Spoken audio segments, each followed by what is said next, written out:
Yesu asifiwe sana. Kumbuka tunaendelea na kipindi chetu kizuri cha saa ya ukombozi. Ni wakati mwingine tunaenda kulisikia neno la Mungu. Naamini na kwamba hautabaki kama ulivyo. Kumbuka jina langu ni Ernest Anthony, napatikana Dar es Salaam hapa Kifuru chini ya Apostle Meshaki Tajiri hapa KBC. Karibu sana wapo pamoja nasi na hautabaki kama ulivyo. Wakati huu nataka kuletea neno la Mungu linalotoka kwenye kile kitabu cha Mwanzo kuanzia ile sura ya kwanza na kuendelea. Somo langu linazungumza nguvu ya kutamka. Bwana Yesu asifiwe sana. Ukisoma maandiko kwenye kile kitabu cha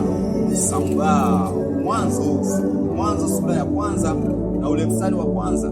Bwana Yesu asifiwe. Mpenzi mtazamaji, unaweza ukachukua Biblia yako ukaenda pamoja pale. Unaweza ukachukua Biblia yako tukaendelea pamoja. Maandiko yanasema kwanza ya kwamba kwenye kile kitabu cha kwanza cha Mwanzo sura ya kwanza na mstari wa kwanza ya kwamba hapo mwanzo Mungu aliziumba mbingu na nchi, nayo nchi ilikuwa ukiwa tena utupu, na giza lilikuwa juu ya uso wa vilindi ya maji. Roho wa Mungu akatulia juu ya uso wa maji. Mungu akasema, na iwe nuru, ikawa nuru. Bwana Yesu asifiwe sana. Kumbuka tunazungumza nguvu ya kutamka. Haleluya. Bwana Yesu asifiwe sana. Kuna nguvu kwenye kutamka. Maandiko yanasema hapo mwanzo palikuwepo, Mungu aliziumba mbingu na nchi. Mbingu ilikuwepo, nchi ilikuwepo. Kumbuka ilikuwa ukiwa, ilikuwa haina kitu. Mungu akasema, na iwe nuru, ikawa. Haleluya. Kwa hiyo kuna nguvu ya kutamka. Kuna nguvu ndani ya kinywa chako.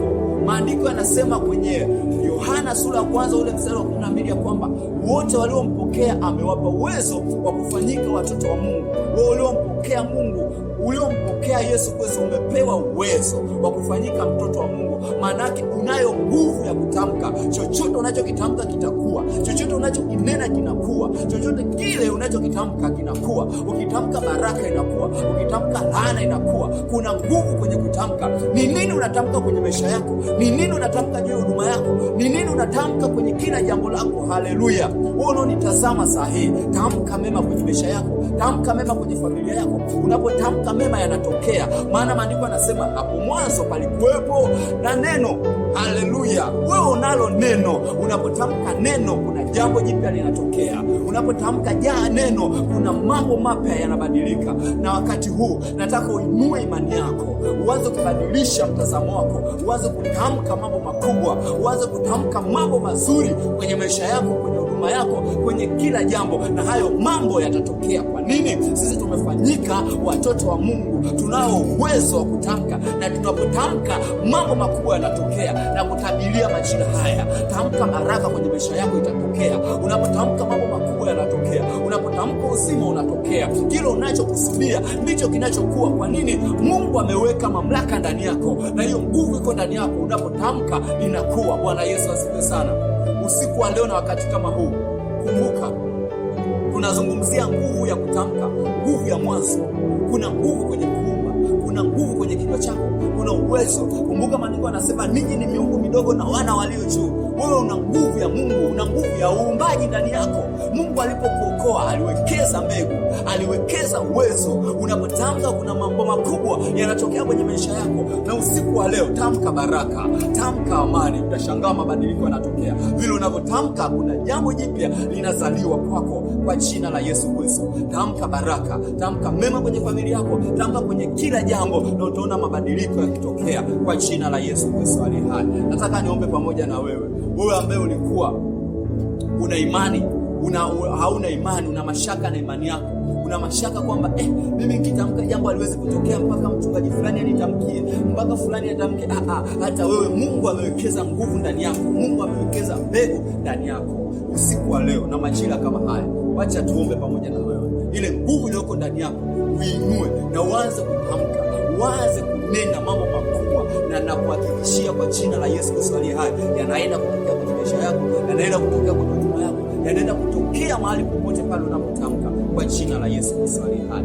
Baba, kwa jina la Yesu Kristo, asante kwa ajili ya mtazamaji huyu anayenifuatilia saa hii kwa njia ya YouTube, njia ya Facebook, mitandao yote ya kijamii, na yule anayenisikiliza kwa njia ya redio. Bwana Yesu, natangaza nguvu ya uumbaji tena ndani yake kwa jina la Yesu Kristo aliye hai.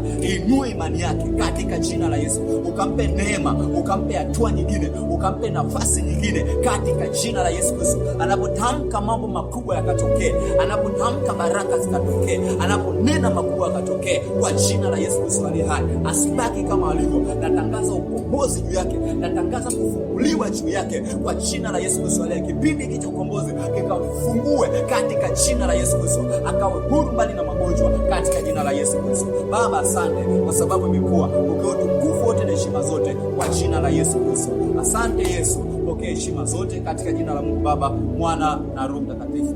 Barikiwe sana sana mpenzi mtazamaji. Mungu akutendee yaliyo mema. Mungu ainue maisha yako. Ninaamini ya kwamba utabaki kama ulivyo. Kumbuka kipindi hiki cha Saa ya Ukombozi kinakuja kila siku ya Jumanne na Ijumaa. Naamini ya kwamba utabaki kama ulivyo.